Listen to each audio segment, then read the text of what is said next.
और हम जाएंगे सबसे पहले पद्मा ब्रिज की तरफ। ये एक अंडर कंस्ट्रक्शन ब्रिज है बांग्लादेश में, जो लगभग अब बनकर पूरा होने वाला है।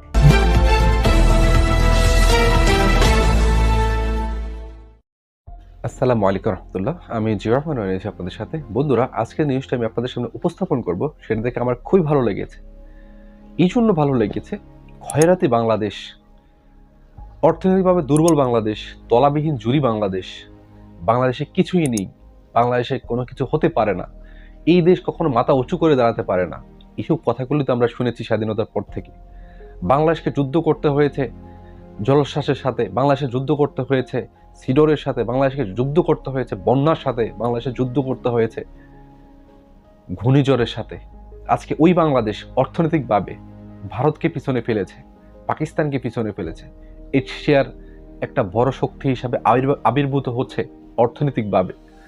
আজকে ওই বাংলাদেশকে নিয়ে পাকিস্তান মিডিয়া, ইন্ডিয়ান মিডিয়া তোলফাড় সৃষ্টি করেছে। কিভাবে বাংলাদেশ এত ধনী হলো, কিভাবে বাংলাদেশের অর্থনীতি এত বেড়ে গেল, এবং তারা চিন্তা করছে যে আজকে বাংলাদেশ অর্থনৈতিকভাবে পাকিস্তানকে পিছনে ফেলেছে, ভারতকে পিছনে ফেলেছে। আগামী 2030 সালেও বাংলাদেশ পাকিস্তান থেকে, ভারত থেকে অনেক বেশি ধনী থাকবে। এবং তারা কম্প্যারিজন করছে বাংলাদেশের মেগা প্রজেক্টগুলো এবং পাকিস্তান এবং ভারতের মেগা প্রজেক্টগুলো, যে কীভাবে কে এগিয়ে আছে, কার মেগা প্রজেক্টগুলো সবচেয়ে বেশি ভালো। ওইরকম একটা ভিডিও আপনাদেরকে দেখাবো।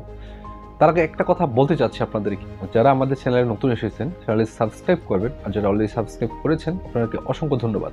আর অবশ্যই ভিডিওতে একটা লাইক দিয়ে যাবেন, কারণ আপনার একটা লাইক আমার সামনে যাওয়ার অনুপ্রেরণা। তো চলুন আগে সেই ভিডিওটা দেখে আসি। तो आज इस वीडियो में बात करेंगे भारत और बांग्लादेश के कुछ मेगा प्रोजेक्ट्स के बारे में। कई बार मैंने चैनल पे लोगों के कमेंट्स देखे हैं कि इंडिया के कुछ प्रोजेक्ट्स को बांग्लादेश के साथ भी कंपेयर करना चाहिए, तो आज यही करेंगे। स्काईस्क्रैपर से लेके क्रिकेट स्टेडियम तक भारत और बांग्लादेश के ऐसे ही कुछ आने वाले सिमिलर मेगा प्रोजेक्ट्स को कंपेयर करेंगे और जानने की कोशिश करेंगे कि आखिर इनमें कितनी सिमिलैरिटीज है। हेलो दोस्तों, मेरा नाम है दीपक, आप देख रहे हैं इट्स इनक्रेडिबल फॉर यू। तो आइए शुरू करते हैं।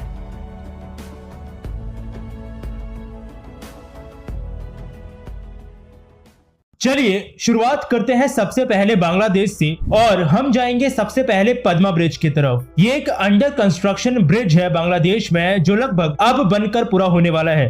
ये एक मल्टीपर्पस रोड रेल ब्रिज है, यानी जैसे मैंने आपको पहले बताया था इंडिया के आसाम में मौजूद बोगीबील ब्रिज के बारे में, तो ये भी कुछ वैसा ही है, जो कि पद्मा नदी के ऊपर बनाया जा रहा है। इस ब्रिज का मेन काम है कि ये बांग्लादेश का जो साउथ वेस्ट का रीजन है उसे नॉर्थ यानी उत्तर और ईस्टर्न यानी पूर्व के रीजन से कनेक्ट करेगा। और ये बात अक्सर बोली जा रही है कि यह बांग्लादेश के इतिहास में सबसे चैलेंजिंग प्रोजेक्ट्स में से एक प्रोजेक्ट रहा है। 2 डेक इस ब्रिज में बनाए जाएंगे, जिसमें ऊपर के सेक्शन में 4 लेन का हाईवे होगा और नीचे एक सिंगल रेलवे ट्रैक। लगभग 6.15 किलोमीटर लंबा होगा ये ब्रिज, जिसमें ये उम्मीद की जा रही है कि ये बनने के बाद बांग्लादेश की जीडीपी में भी अपना अच्छा खासा कंट्रीब्यूशन देगा। 2014 में इसका कंस्ट्रक्शन शुरू हुआ था। वैसे China Railway Major Bridge Engineering Company Limited construct कर रही है इस ब्रिज को, और अगले साल तक उम्मीद की जा रही है कि प्रोजेक्ट पूरी तरह से कंप्लीट हो जाएगा। चलिए अब अगर भारत की तरफ चले तो बोगीबील ब्रिज एक अच्छा कंपैरिजन हो सकता था इससे, लेकिन क्योंकि वो कंप्लीट हो गया है और पहले भी हम उसको अपने वीडियोस में इंक्लूड कर चुके हैं, तो इसलिए किसी और रेलवे ब्रिज की बात कर लेते हैं, जो कि है चिनाब ब्रिज। इस ब्रिज के बारे में आपने जरूर सुना होगा, क्योंकि काफी खबरों में रहता है ये ब्रिज, और कई बार मैंने भी वीडियोस में इसको इंक्लूड किया है। ये इंडियन रेलवेज का एक स्टील और कंक्रीट आर्क का ब्रिज है जम्मू कश्मीर में, जो कि दुनिया का सबसे ऊंचा रेलवे ब्रिज है। अभी तक वैसे ये ऑपरेशनल तो नहीं हुआ है, लेकिन काम इसमें लगभग खत्म हो चुका है। लगभग 1.3 किलोमीटर लंबाई है इस ब्रिज की, और एक्चुअली ये जम्मू उधमपुर श्रीनगर बारामूला रेल लाइन ये एक काफी महत्वाकांक्षी प्रोजेक्ट है इंडियन रेलवेज का नॉर्दर्न इंडिया में, तो ये ब्रिज इसी प्रोजेक्ट का पार्ट है। अब क्योंकि ये दुनिया का सबसे ऊंचा रेलवे ब्रिज है, बनाया भी जम्मू कश्मीर के पहाड़ी वाले इतने डेंजरस एरिया में बनाया जा रहा है, इसीलिए ये खास तौर पर खबरों में बना रहता है। वैसे कुछ डेडलाइंस इसने मिस भी की है। सबसे पहले सोचा गया था कि मई 2019 तक ये पूरा हो जाएगा, फिर उसके बाद 2020 में मिड में सोचा गया, कोरोना के टाइम पे वो भी नहीं हो पाया। फिर मार्च 2021 तक सोचा गया, लेकिन तब तक भी काम इसमें थोड़ा बाकी ही था। खैर ऑलमोस्ट अब पूरा हो गया है ये। अगले साल से ट्रैफिक के लिए इस ब्रिज को ओपन कर दिया जाएगा। चलिए अभी बात करेंगे अगले प्रोजेक्ट की, और ये होगा बांग्लादेश का लेगेसी टावर। बांग्लादेश की कैपिटल ढाका के अंदर ये प्रोजेक्ट अंडर कंस्ट्रक्शन है, जो कि एक सुपर टॉल स्काई स्क्रैपर है। जी हाँ, ये एक ही स्काई स्क्रैपर है, लेकिन ये अकेला तैयार नहीं होगा, बल्कि पार्ट होगा बंगबंधु ट्राई टावर का, जिसमें एक 71 फ्लोर्स का लिबरेशन टावर और एक 52 फ्लोर्स का लैंग्वेज टावर भी शामिल है, जिसमें से इस लेगेसी टावर में सबसे ज्यादा 111 फ्लोर्स होंगे और ये 1526 फीट ऊंचा होगा। पिछले साल 10 सितंबर से ऑफिशियली इन 3 टावर्स पे काम होना शुरू हो गया है, जिसमें काफी कुछ चीजों को टावर्स में लगाने की बात की गई है, जैसे कि सोलर ग्लास और ऑटोमेटिक वेस्ट मैनेजमेंट सिस्टम, ताकि फ्यूचर में जब टावर को एनर्जी की जरूरत पड़े तो जितना हो सके रिन्यूएबल एनर्जी का ही इस्तेमाल किया जाए। टावर में इसके अलावा एक स्काई डेक रखा जाएगा टूरिस्ट के लिए, जिसे पूर्वांचल आई बोला जाएगा। साथ ही एक ऑब्जर्वेटरी भी होगी। लेकिन अब क्योंकि प्रोजेक्ट बहुत बड़ा है, तो उम्मीद है कि कंप्लीशन 2026 तक ही हो पाएगा। इससे पहले कंप्लीट होने के चांसेस इस प्रोजेक्ट के थोड़े से कम ही हैं। चलिए अब बात करेंगे भारत की, और इंडिया के लिए प्रोजेक्ट है सुपरनोवा स्पाइरा। ये एक super tall mixed use skyscraper है योगी जी के स्टेट में। जी हाँ, उत्तर प्रदेश में नोएडा में बन रहा है ये सेक्टर 94 में। इस टावर में 80 यानी 80 फ्लोर्स होंगे, जिसकी वजह से ये नॉर्थ इंडिया में सबसे ऊंचा स्काई स्क्रैपर होगा। अब अगर इतना बड़ा स्काई स्क्रैपर है तो अकेला तो नहीं बनेगा, तो आसपास में मॉल्स, रेस्टोरेंट्स ये सब भी बनकर तैयार होंगे, जैसे कि आप लोग वीडियो में देख सकते हो। इस वक्त ये प्रोजेक्ट वैसे अंडर कंस्ट्रक्शन है और पिछले साल जुलाई तक इसमें 74th फ्लोर तक का काम पूरा हो चुका है। इसीलिए इसके अपार्टमेंट्स की सेल भी इस वक्त शुरू हो गई है, जहां एक नॉर्मल अपार्टमेंट शायद 70 से 75 लाख से शुरू हो रहा है। कंप्लीशन डेट इसके अगले साल की है और अगले साल तक ये शायद पूरा हो जाएगा। चलिए बढ़ेंगे बांग्लादेश के एक अगले प्रोजेक्ट की तरफ, और ये है एक क्रिकेट स्टेडियम जिसका नाम है Sheikh Hasina international cricket stadium, या फिर इसे द बोट भी बोला जा रहा है। क्यों?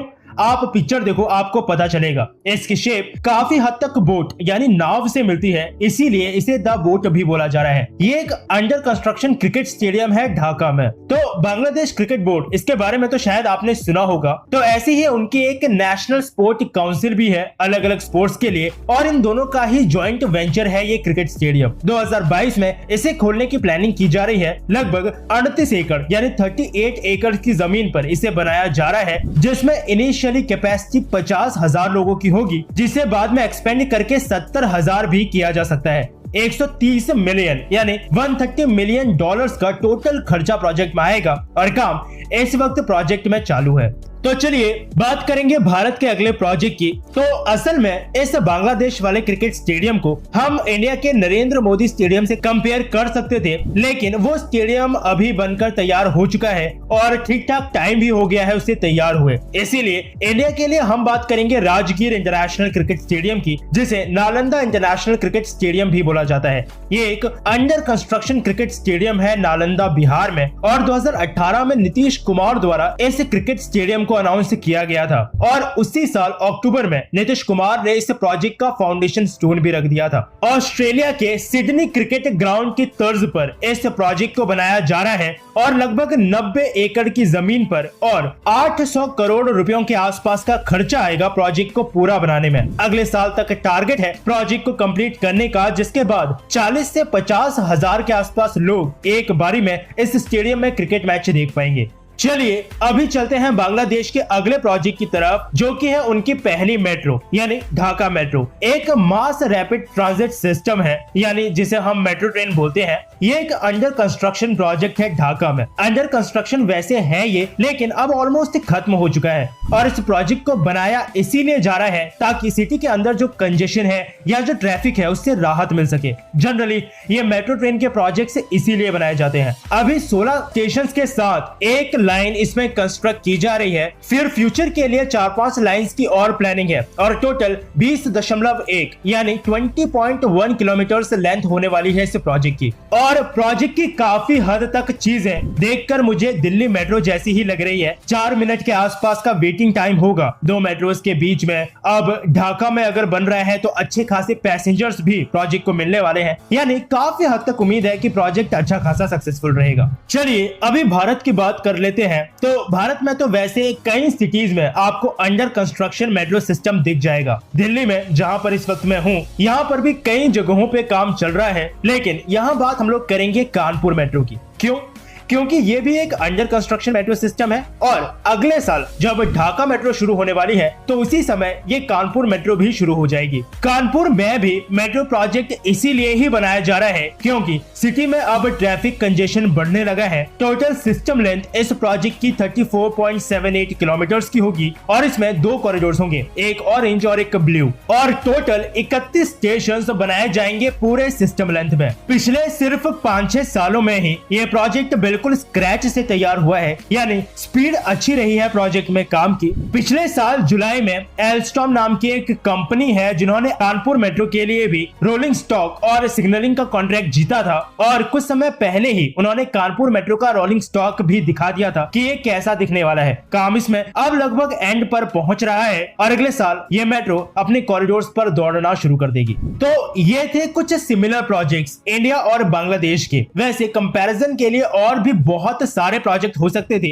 लेकिन मैंने कोशिश की है कि कंपैरिजन सिर्फ उन प्रोजेक्ट्स का करूं जो कि थोड़ा सिमिलर हैं और लगभग दोनों प्रोजेक्ट्स सेम टाइम पर ही खत्म हो रहे हैं। আপনারা যে ভিডিওটা দেখতে পেলেন, আপনাদের কাছে প্রশ্ন করছি, এইসব দেশগুলোই তো একটা দিন একটা সময় বাংলাদেশকে খয়রাতি বলতো, এইসব দেশগুলোই তো বাংলাদেশকে তলাবিহীন জুড়ি বলতো। এই দেশের অর্থনীতি কখনোই ঘুরে দাঁড়াতে পারবে না। এসব দেশের মন্ত্রীরাই বলেছিল যে বাংলাদেশ খেতে পারে না, এই জন্য ভারতে কাজ করতে চলে যায়। এসব দেশের মন্ত্রীরাই বলেছিল বাংলাদেশের 1,20,00,000 মানুষ ভারতে কাজ করে খায়। এসব মন্ত্রীরাই কিন্তু, এদেশের মন্ত্রীরাই কিন্তু বলেছিল বাংলাদেশ খয়রাতি, বাংলাদেশকে পিটিয়ে, বাংলাদেশের মানুষকে পিটিয়ে পিটিয়ে বাংলাদেশ পাঠানো হবে ভারত থেকে। পাকিস্তান বলেছিল যে স্বাধীনতার যুদ্ধের পরে পাকিস্তান একটা দায়মুক্ত হয়েছে, যেন গলা থেকে তাদের বোঝা নেমেছে। কিসের জন্য? কারণ বাংলাদেশ একটা বোঝ তারা মনে করতো, একটা কাঁচরা, একটা ময়লা স্তূপ মনে করতো। আজকে ওই বাংলাদেশ পাকিস্তান থেকে দ্বিগুণ। বাংলাদেশের অর্থনীতি, বাংলাদেশের কারেন্সি 1 টাকায় পাকিস্তানে 2 টাকা 2 রুপি পাওয়া যায়। আজকে ভারতের অর্থনীতি মাথা পিছুর দিক দিয়ে ভারতকে প্রায় $300 পিছনে ফেলেছে। আমরা আশা করি ইনশাআল্লাহ আমাদের দেশটা সামনের দিকে এগিয়ে যাবে। তবে অবশ্যই আমাদের সামনে যে চ্যালেঞ্জটা রয়েছে, হয়তো আমরা অর্থনৈতিকভাবে স্বাবলম্বী হচ্ছি, কিন্তু এখন এই পর্যায়ে এসে দ্রব্যমূল্যের যে ঊর্ধ্বমুখী দাম, এটাতে সাধারণ মানুষ খুব সমস্যার ভিতরে রয়েছে। আমাদের সরকারের উচিত বা আমাদের বড় যারা রয়েছেন তাদের উচিত যে একটু চুরিটাকে বন্ধ করে দিয়ে, বা চুরিবাজ যারা নেতা রয়েছেন যাদের হাতে অর্থনীতি নিরাপদ না, তাদেরকে সরিয়ে দিয়ে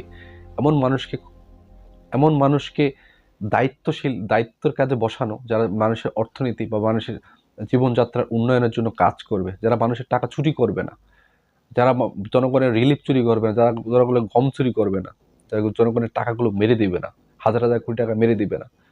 এটাই আমরা আশা করি। আর আপনাদের মতামত অবশ্যই কমেন্ট বক্সে আশা করছি যে আপনারা কি বলতে চাচ্ছেন, বাংলাদেশটা এগিয়ে যাচ্ছে, কি করলে আমাদের দেশটা সফল হতে পারে। সব ভালো থাকবেন। আসসালামু আলাইকুম ওয়া রাহমাতুল্লাহি ওয়া বারাকাতুহু।